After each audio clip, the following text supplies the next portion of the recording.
Thank you very much. I haven't been here for a long time. I've done probably 5 or 6 presentations before, and it's good to be back. Hello to all my friends from the writers group, from the Ahilik Writers Group. Would you raise your hand so you know? These are potential people for open circle presentations. Loretta's done a number of them, wonderful ones. And other writers? Yes, I know Connie. You read Connie? I haven't seen her in a long time, and now I know why. Just joking. How many of you have animals at home? Who has more than 2? Who has, okay, 3, 4. I got one with you, right? 5, 6. These are prolific. 7.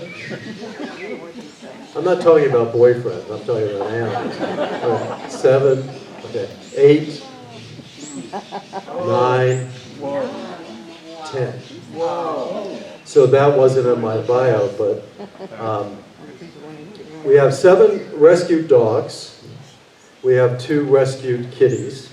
We have a rescued pet mouse named Algodon, cotton, and he looks like a cotton ball, or she, we're not sure, or they, whatever it is. But we are going to, today we're going to look at diversity in relationship to animals and humans. I happen to be gay, so maybe that has something to do with it too. Somebody applauded that. I've always been gay, you know. But, me too. I am not, you too? Who? You know, I can see you. I don't even know you. I'm Rick.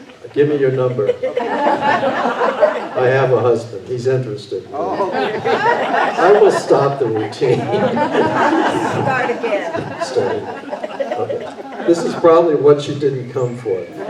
I stress the word retired Unitarian Universalist minister. I've decided, and I have joined, I've become an Anglican. So that'll tell you what happens to some of us. The thing about the new choir that we've begun, I do want to announce that. I'm the accompanist for that. We have about 35 now. This is not Los Cantantes del Lago. That had a long and successful run under Tim Welch, and wonderful pianist. And I'm blocking on her name. I'm sorry, but I love her to pieces. And then when he retired, there was a blank time where people might have wanted a choir. Anyhow, we have a new community choir. And we're having our first performance the end of July. Look for that in El Lago del Lago. And you can see the actual times for that. I forget the actual dates, but it will be at the Presbyterian Church. So. Most of these little vignettes I'm talking about are from one of the books I wrote about animals.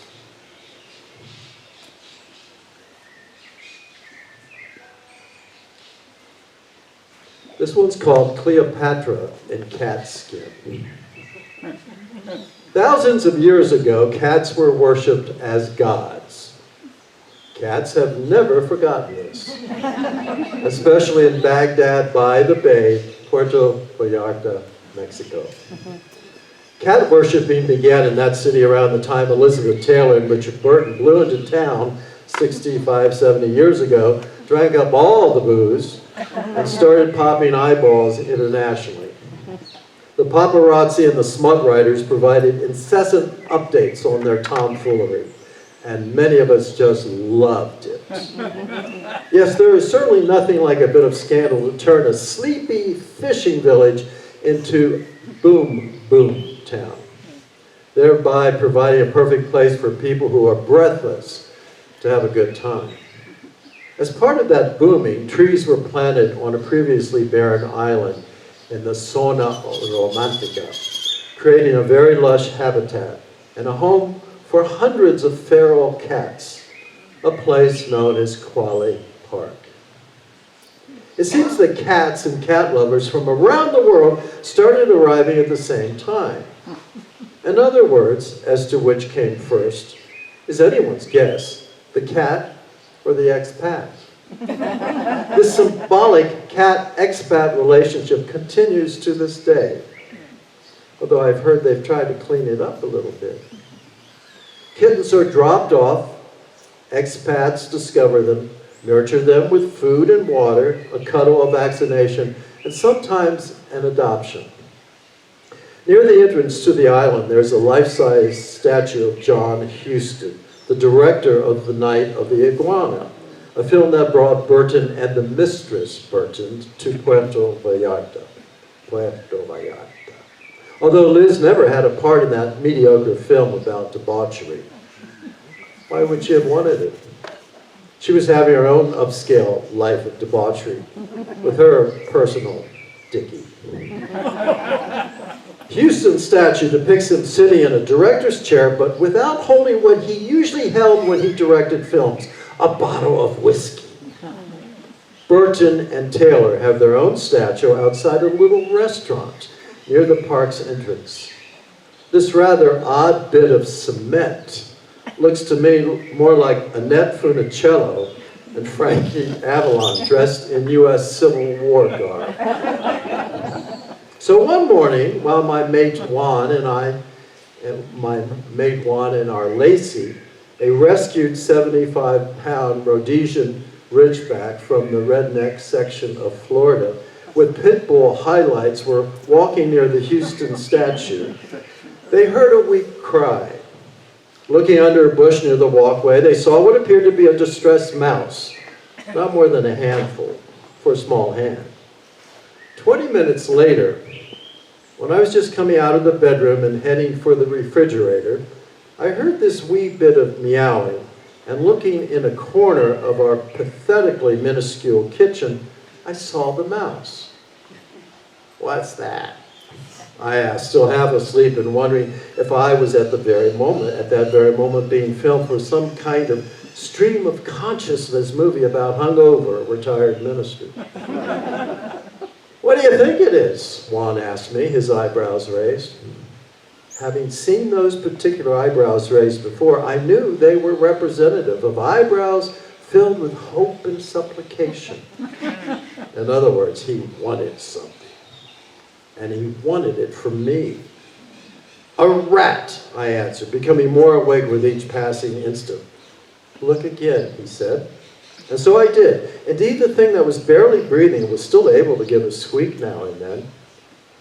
And it was a little kitty, with here and there a bit of much matted fur that had colorings of gray, brown, and white, all swirling.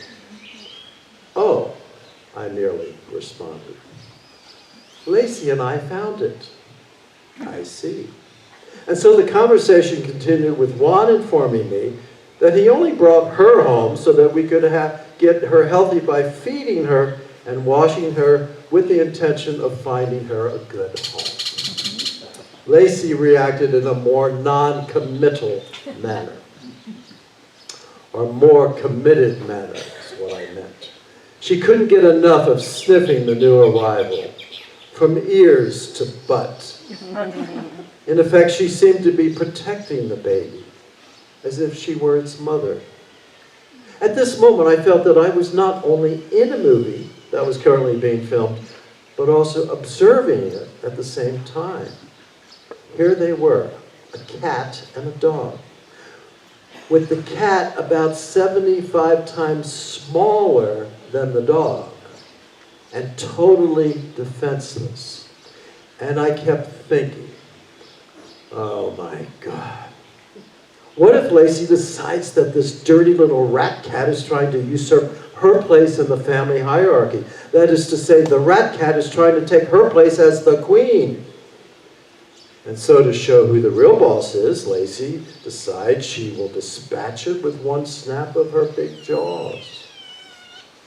Feeling this as a very real possibility, because Lacey did have a tendency to snap at small, moving boys and girls, I said to Juan, you think maybe Lacey doesn't like the cat?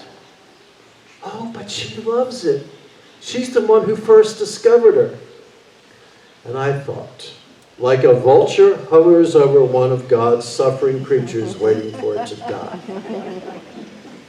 Is it a boy or a girl, I asked. I noticed that you referred to it as a girl, as a her. I think it's too early to tell, but I guess a vet can. Anyhow, I know she's a girl. I feel it. Juan decided to give her a bath in the bathroom sink. Not much of a task, really, because she was just skin and bones. I took a picture of the event, and a few minutes later, Juan was holding her as she lay all bunched up in a towel, and Lacey continued to sniff at her. I took another photo. Within the hour after bathing, she was examined by the vet, who proclaimed, "It's a girl." Maybe. Our next task was to feed her and name her. Because she looked like a rat to me, I thought Ratona would be perfect. When I asked Lacey if she liked the name, she wagged her tail. Juan did not wag his tail. "That's not a nice name," he said. "She's a kitty, not a rat." "So," I asked, "what difference does her name make if we aren't going to keep her?" Well, he started to say something, but he couldn't finish it. And I could tell that he already was emotionally attached to her. "But I like her," I said. The effect of saying this had its intended result. Juan beamed. "So you want to keep her? Welcome to the family." I said to the new arrival, "Whatever your name is." I cry over animals, not people. "Maggie," he said. Years before, the name Maggie had been the name we had chosen for a yet-to-be rescue dog we had planned on welcoming into our family someday. And when that day eventually arrived, the dog that came with it came with her own name, Lacey. And we saw no reason to change it. "Maggie the cat," I echoed, without thinking much about what I was saying. And then I realized that the character, Maggie the cat, was Liz Taylor's pet name in the play by Tennessee Williams, Cat on a Hot Tin Roof. "Perfect," I said, without telling Juan about the Liz Taylor connection, but thinking it was fate that had put our Maggie in the weeds near John Huston's statue, with only a short walk from where Dick and Liz used to cross that now historic bridge that linked their separate but equal houses in order to go at each other like cats. And of course, when Liz played Cleopatra in the movie of the same name, her eyes were made up to look like cat's eyes. After all, thousands of years ago, Egyptians worshipped cats, didn't they? And then I suggested to Juan that since Maggie was born in May, her name should be Maggie May. As the days went by, Lacey continued to hover over Maggie May as if she were indeed her protective mother. It was a sweet image, although every time we left the house, I was afraid we would come back to the scene of a murder. But that never happened. And Maggie grew stronger.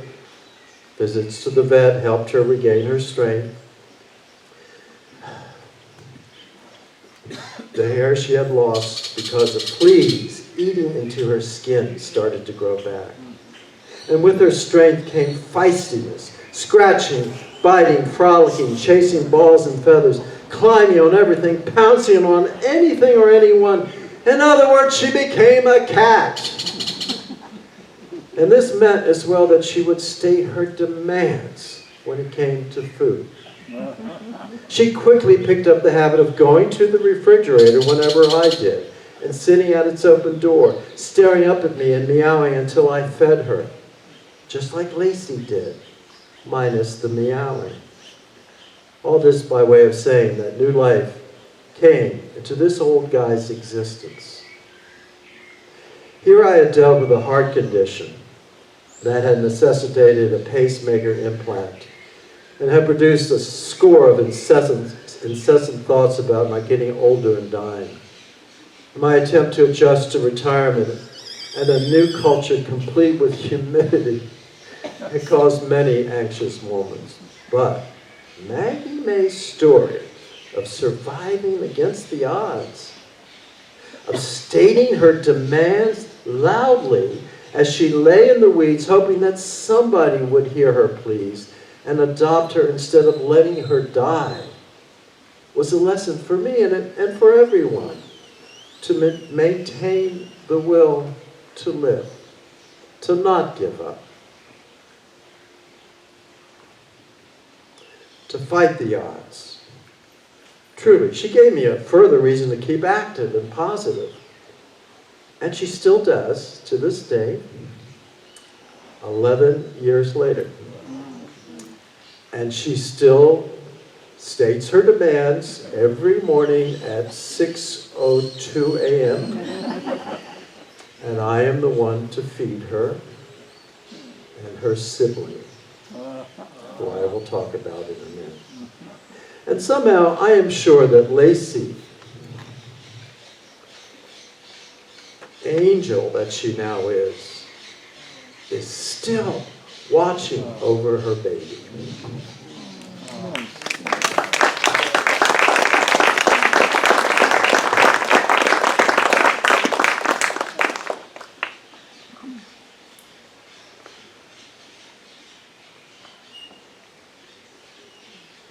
Okay, I'm going to play, what's it called? I know how to play it. You tell me what the name of it is. Name that tune, all right? Here we go.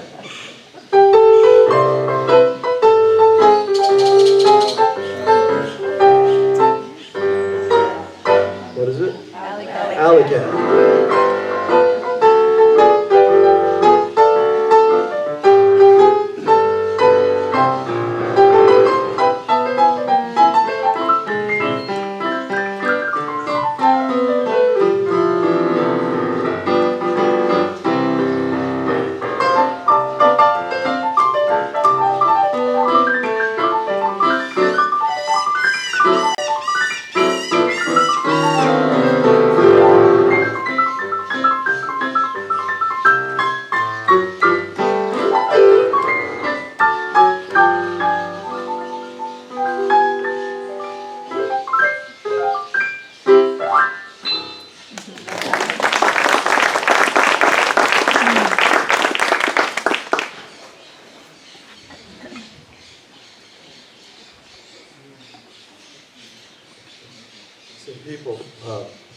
Some people from the writers group have heard this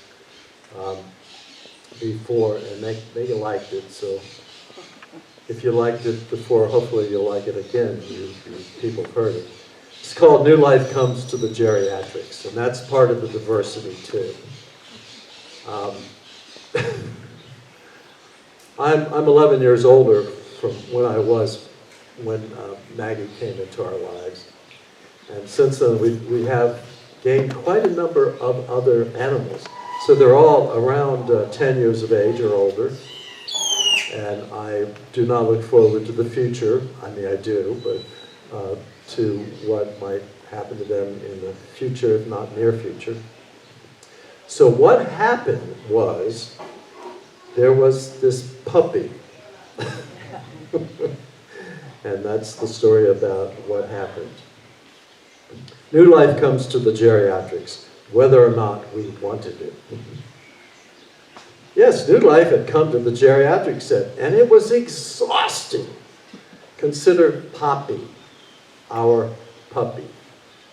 My husband Juan named him Poppy, a term of endearment in Spanish translated into English as daddy, which is appropriate on Father's Day. But it's also a general term of affection for any man. It became a popular word among English speakers when Jennifer Lopez came out with the song Poppy. And we all know that, right? We can sing it and dance it. No, I can't believe it. 2011. Its lyrics encourage one and all to dance for your Poppy. That is, dance for your man. Our Poppy was hardly a man when he insisted on my opening our front gate about a year ago now. He was 4 months old, and he was a wild one, to be sure. He looked like a baby seal, sleek and slippery, and he barked with total abandonment, energy to the max. "You will let me in and feed me," he barked, over and over and over again. I must tell you that Poppy was not the first animal Juan and I have felt we simply had to bring into the family. As I've told you, we currently have 7 dogs, 2 cats, and a white lab mouse named Algodon. And he's looking more and more like a large cotton ball, or sheep, or they. Each has house and garden privileges, meaning that I usually stand up because all the seats are taken. And it's a small house. And during our decade of Mexican living, we have woven into our interspecies family pattern mourning doves, multi-generations of starlings, countless hummingbirds, I feed them too, honeybees, I feed them too. Of course, we feed all these people. They are people, they're better than people. I like some people, but I like all animals, including pit bulls, Larry, by the way. Honeybees, horses, ponies, herds of cattle, back and forth in front of the house. And it's in Ribera's. You can still get herds of cattle in Ribera. And turtles and snails and chickens and a rooster and a very friendly and frisky pet pig. We have fed them, petted them, played with them, and picked up the gifts they have deposited at our front gate. So there Poppy was, demanding his rights as a living creature with not just me to hear his argument, but the other animals that live with us, and everyone else on the street, and in our neighborhood, and in the state of Jalisco, and the country of Mexico, and every nook and cranny of the world. Poppy is insistent. You see, Poppy was, and he is the voice of all animals, including human ones, who know what it means to be homeless, hungry and desperate for love, who want to be part of the group, to be woven into the pattern, to be welcomed into the family, to be accepted for who they are, not to be changed. So I opened the gate, and I went outside to give this outsider, an adorable one to be sure, some food. I left it with him and went back into the house, leaving the other dogs to vocalize their befuddlement, if not perhaps greed, for the hot dog that I'd given to the new kid. I supposed incorrectly that the gang of canines would soon calm down, but they did not. The cacophony increased to the point of it becoming wailing, if not keening. The pack was proclaiming the day of judgment's arrival.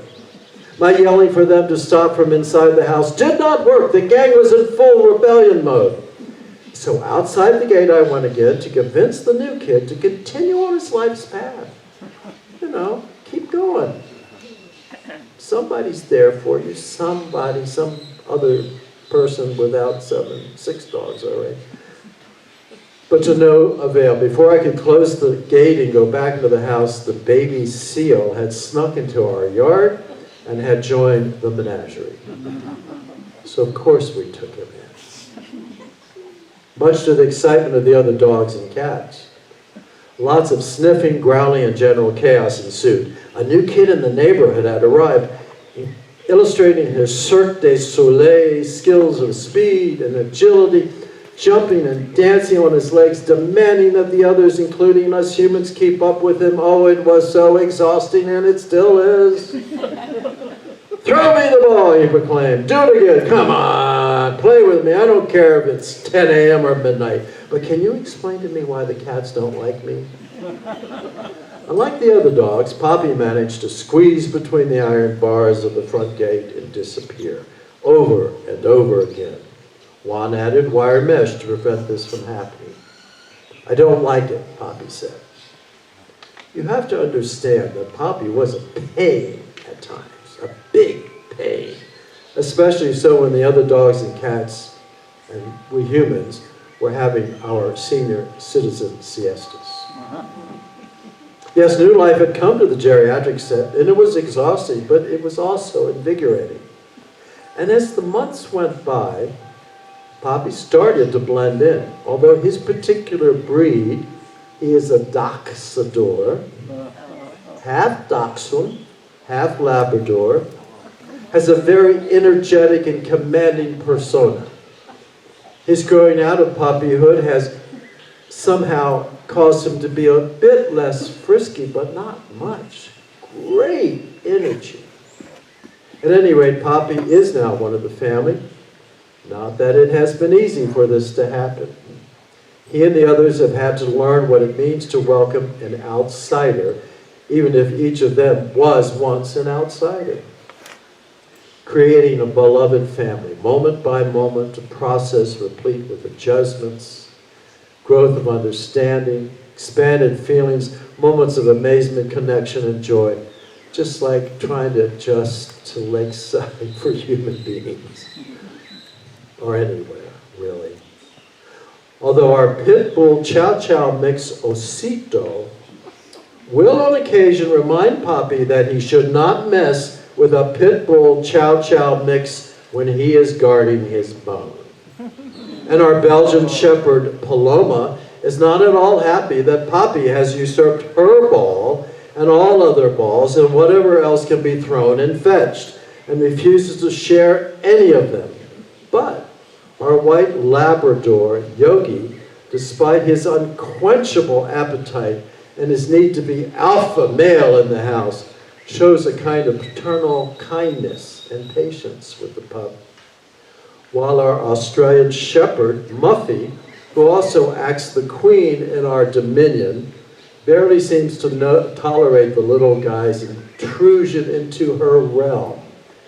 And she lets him know it directly whenever he tries to chum up with her. Whereas our oversized Chihuahua makes miracle child Penny, whose brain damage from infancy causes short-term memory loss and prevents her from taking anything personally, and is totally, unabashedly loving. And she is long-serving with Poppy's playfulness. Together when they are together playing, I call them the clowns. Then there's our border collie, Blackie, Negro Modelo. The patriarchal, all-wise magi figure and protector of us all, the go-to granddaddy with whom Poppy shares guard duty and naps. And our cat Maggie, a calico whose name for the role Liz Taylor played in Cat on a Hot Tin Roof, Maggie the cat. And our cat Naranjo, who is named after the fruit because he is orange. Prefer that Poppy disappear.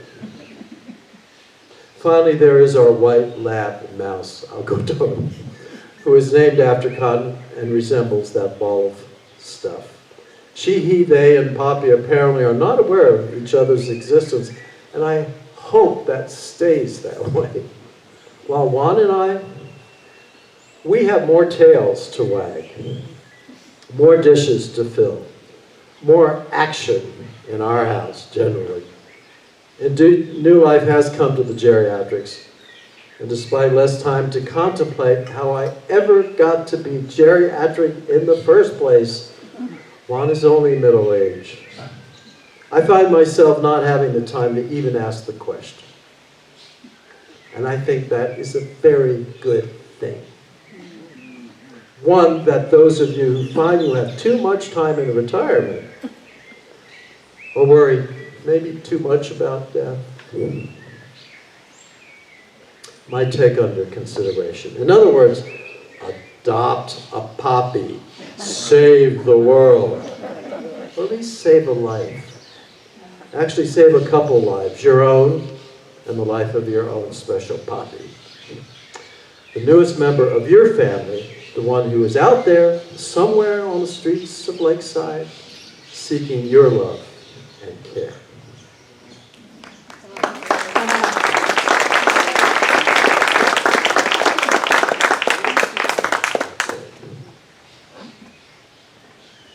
Patty Page, who died not that long ago, wonderful singer, most of us will remember, Canadian or American, I'm sure, or Lithuanian, whatever you are, had a $1 million seller called about a dog. Do you remember? How much is the dog in the window? And I was a little boy then. I was playing the accordion, and that was one of my first songs. And of course, we had dogs and all that. So I want you to sing this along with me. I don't remember the words, but you got your devices, right? This is one of the first songs I learned. I'm still trying to learn it. So if anybody has an accordion in the house, keep this on. Keep this on so I can still, okay. Is that a good key for you? How much is that dog in the window? The one with the waggly tail. How much is that dog in the window? Come on, Greg. Oh, he's too young. I don't want or a goldfish.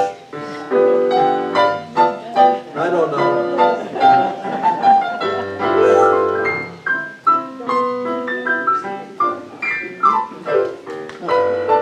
And there is a woof woof part of that. We're going to speed it up.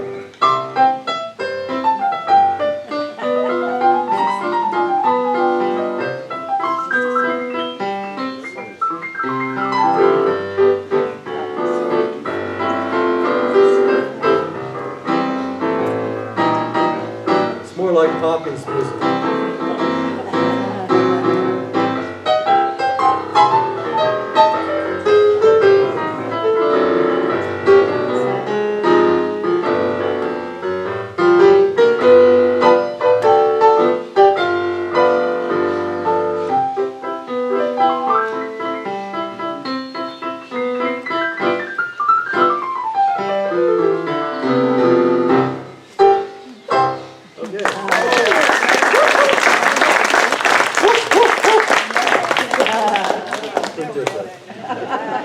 Figures.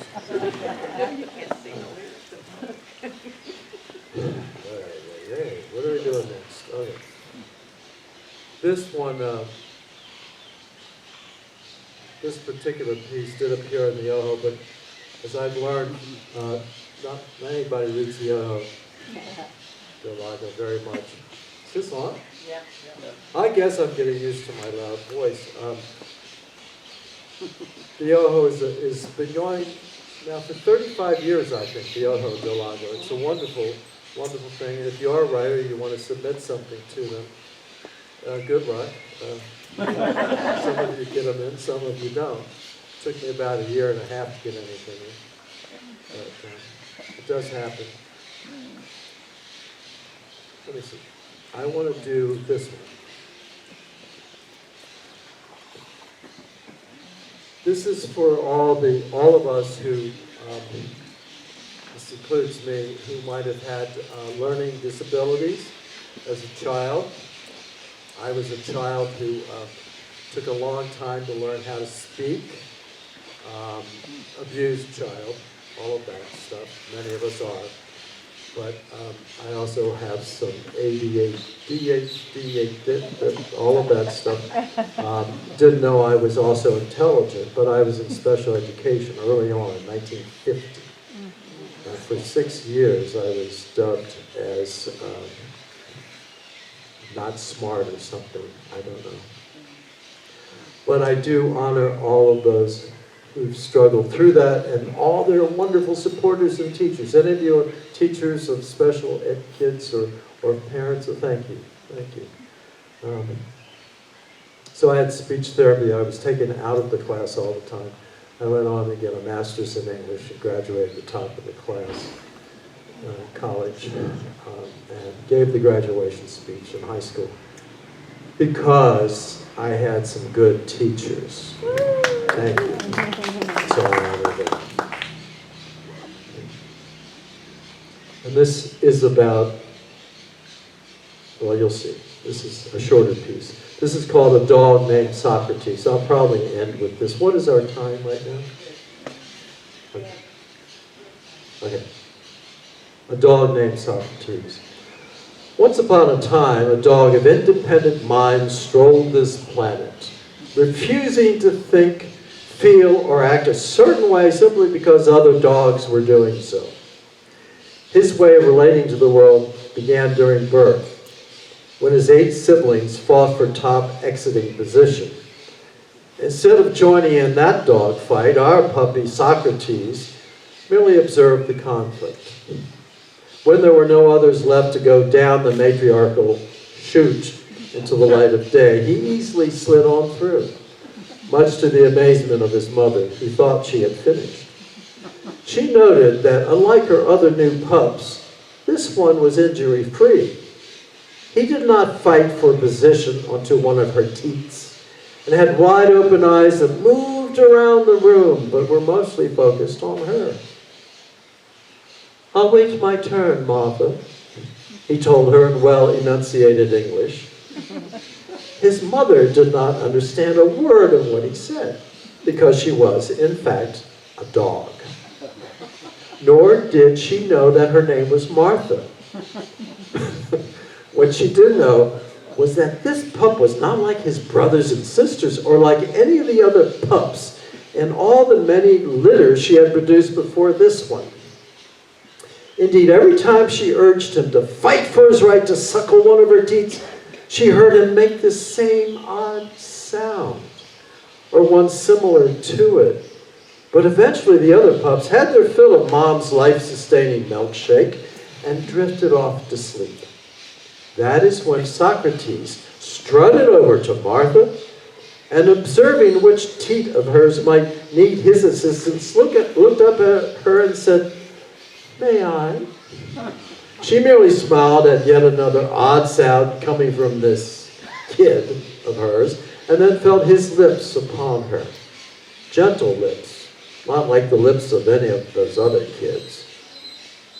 As the days went by, Socrates preferred his own company to that of his family's. He did, of course, continue to relate to his mother, always waiting his turn at her fountain, and always asking her before he indulged, "May I?" His 8 brothers and sisters thought him odd in his waiting his turn, but were only too happy because this meant one less dog fight over their place in the buffet line. And after a while, they didn't care or even notice that his responses to life were different from theirs. He didn't bark, whine, or growl, nor did he frolic with them, chase his own tail, or try to bite them.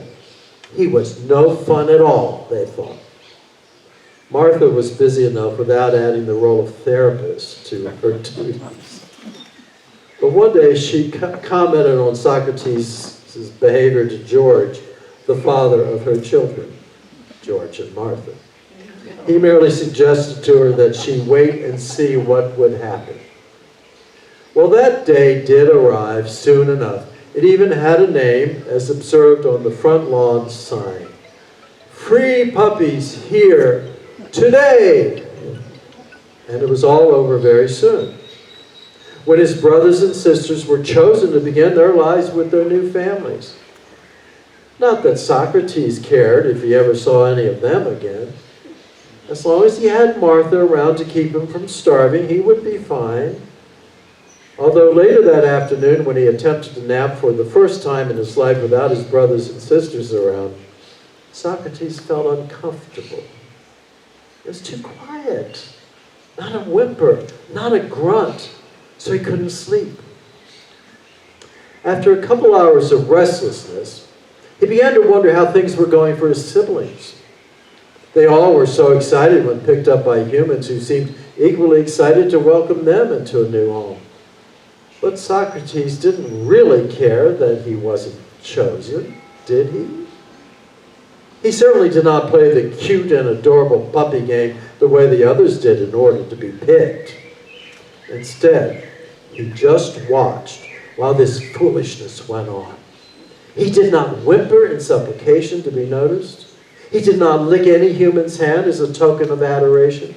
He did not allow anybody to touch him. Whenever he saw the possibility of the latter occurring, he scurried away as fast as he could, and then he turned his back toward that person as his way of avoidance. Truly, all those overly stimulated adults and children were causing so much commotion, running around the outside of the little fenced-in area where his brothers, sisters, and he were, watching their every move, deciding their fate. Look how cute that one is over there. Oh, I really like that other one. Her coloring doesn't match the furniture. Oh, look, he's jumping up and down. What's wrong with that one over there? Is he dead? The last comment was made about Socrates, of course, the dog of independent mind. Socrates had avoided being picked a number of times until he realized that his last sibling had been scooped up and there were no more people around. He was, in fact, alone.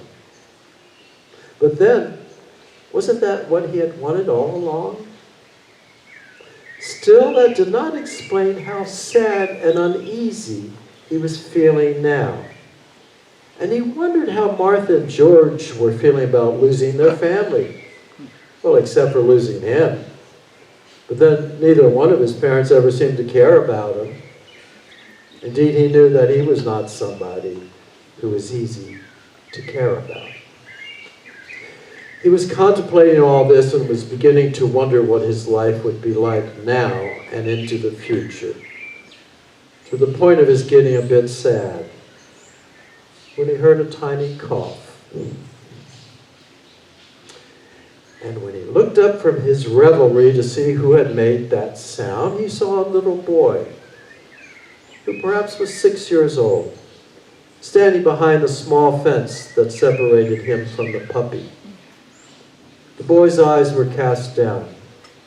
Socrates noted that the kid looked as equally forlorn as he did. He saw that the boy wore glasses and was not just forlorn, but shy.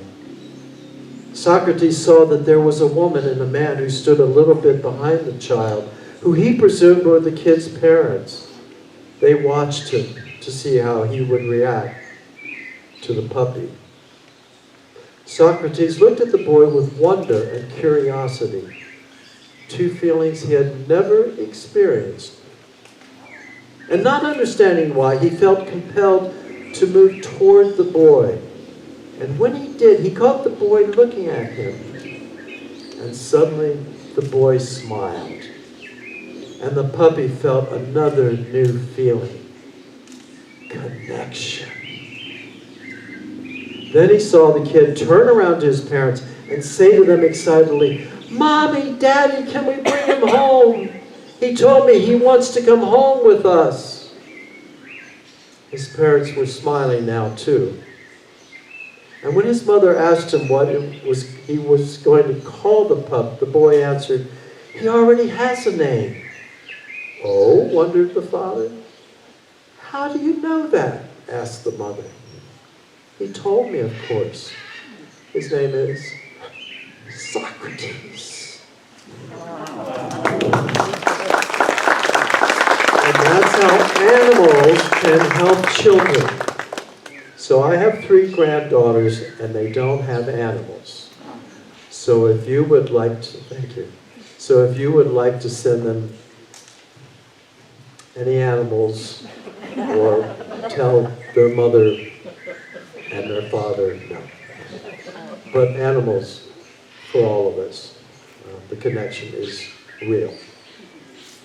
And in memory of all those dear animals we've had and lost, the ones who have been lost recently as well, as I know, for some of us,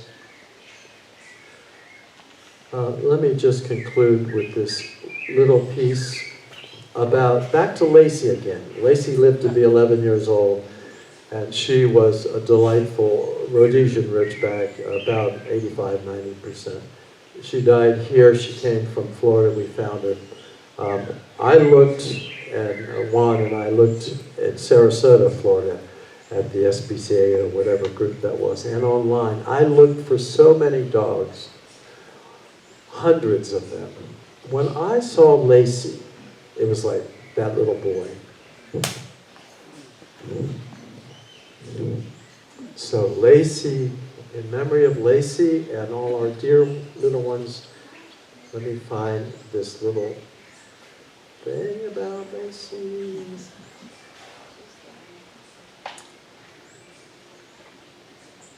I know it's here somewhere. Okay, where is it? Oh, there it is. It's called Emily Dickinson Was Right. These are all from my book.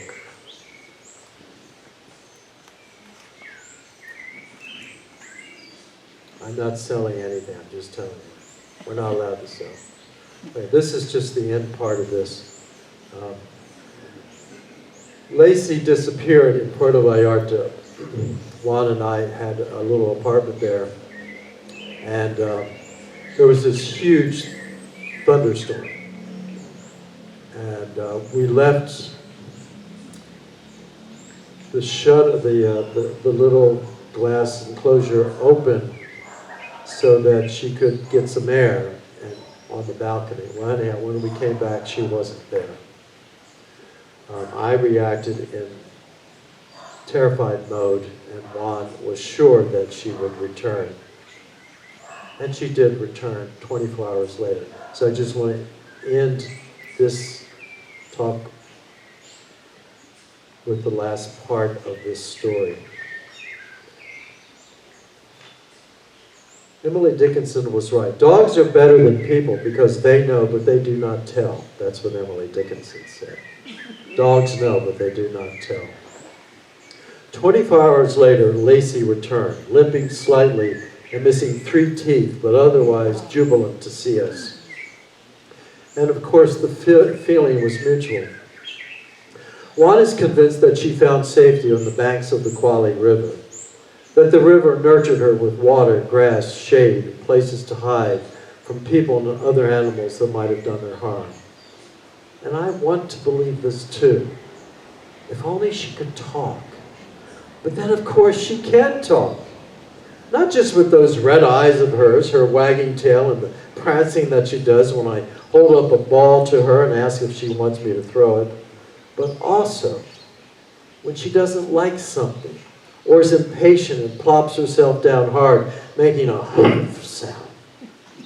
And of course, there's always fantasy. That is a major joy in having a dog. She and I can both make up stories. So here is one where Lacey and I talk just like I used to talk to my mutt mate Pudgy when I was a little boy, hanging upside down from the apricot tree in my backyard. I was, not Lacey, not Pudgy. So Lace, what happened that night? Oh, not much, just the usual. You know, you guys left me alone again. And then there was this big bang and a huge flash of light, and my old ticker started going wild, and before I knew it, I was in full panic attack mode. So I went onto the balcony to check things out. When I was looking over the railing, bang! Another big noise from Thunderman upstairs. And over I go, plop, right onto the sidewalk. And then I was running, or I should say limping, as fast as I could, trying to dodge all the doggies and drunks who also were attempting to escape the wrath of Thunderman. Then I was sleeping on Quali's banks. Then it was 24 hours later. And that's all I want to say. I look at Lacey and realize that, like all of us, she will never tell anyone, and she has secrets that she will never tell anyone, and that sometimes we all have to run away from what really occurred.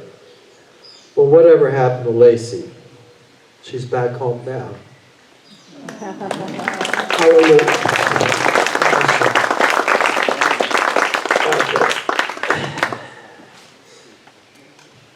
just going to play some jazz here from New Orleans.